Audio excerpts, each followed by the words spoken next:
Alors l'IRCM, Institut de recherche clinique de Montréal. Moi je m'appelle Tariq Moroy, je suis le président et le directeur de l'Institut.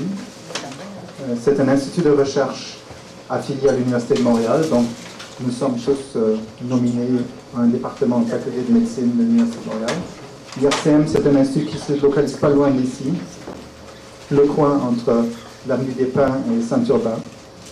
C'est un institut à peu près 400 personnes qui travaillent, étudiants, directeurs de laboratoires, techniciens, plusieurs laboratoires, 36 laboratoires. Et un de nos intérêts, c'est les maladies cardiovasculaires.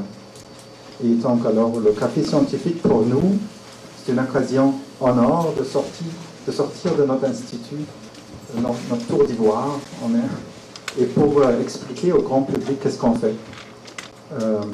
Qu'est-ce qu'on fait avec l'argent des contribuables, parce que c'est l'argent public qui est utilisé pour la recherche clinique, pour le bien de la recherche médicale.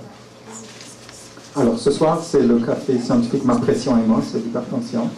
Il y a pratiquement la même équipe que l'an dernier qui va vous présenter un peu les travaux de l'IRCM, mais il y a deux changements quand même.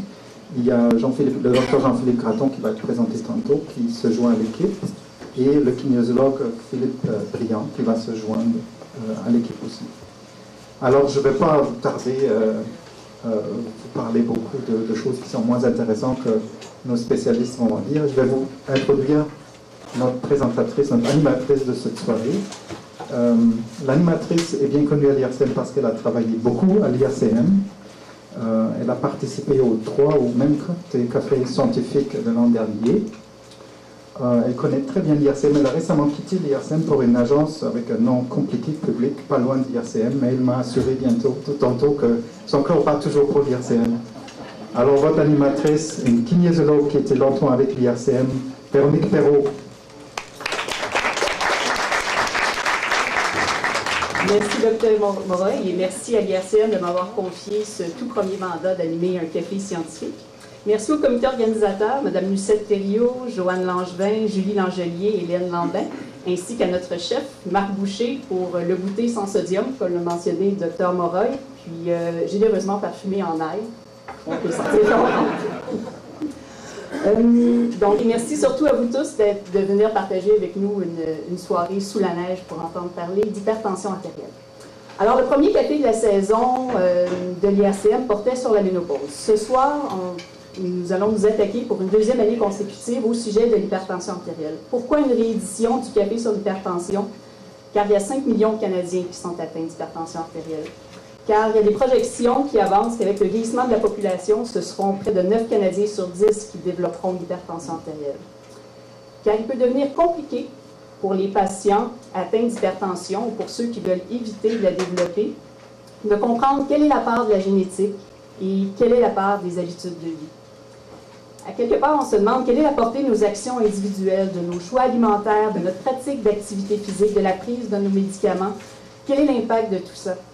À quelles décisions également on pourrait s'attendre des instances en santé, des grands comités d'experts, mais aussi de l'industrie alimentaire, du gouvernement, pour appuyer des initiatives qui visent à créer des environnements moins féconds au développement de l'hypertension artérielle. Donc, ce soir, pour nous aider à faire la part des choses dans tout ça, nous avons la chance d'avoir 4 experts qui vont à tour de rôle venir nous faire un bref topo de leurs connaissances respectives dans leur champ de pratique sur l'hypertension artérielle. Ils vont débuter par une brève présentation, 10 minutes chacun. Suite à ces présentations-là, il y aura une période de pause de 10 minutes.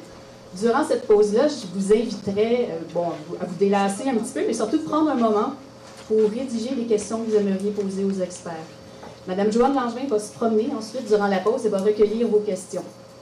En deuxième partie, il va y avoir 45 minutes qui seront consacrées à répondre à ces questions-là. Donc, moi, j'aurai les questions, je pourrai les poser aux experts qui sont en avant, mais également, je vous invite à réagir à ce qui va être dit en avant. Donc, ça devient une partie très, très interactive de la soirée.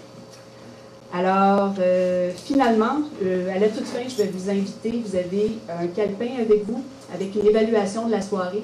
Pensez déjà s'il y a des questions auxquelles les chercheurs n'ont pas réussi à répondre, ou si vous avez d'autres idées de café scientifique, des choses qui vous tiennent à cœur, que vous aimeriez savoir, ça va être le temps de noter votre appréciation de la soirée, vos questions supplémentaires.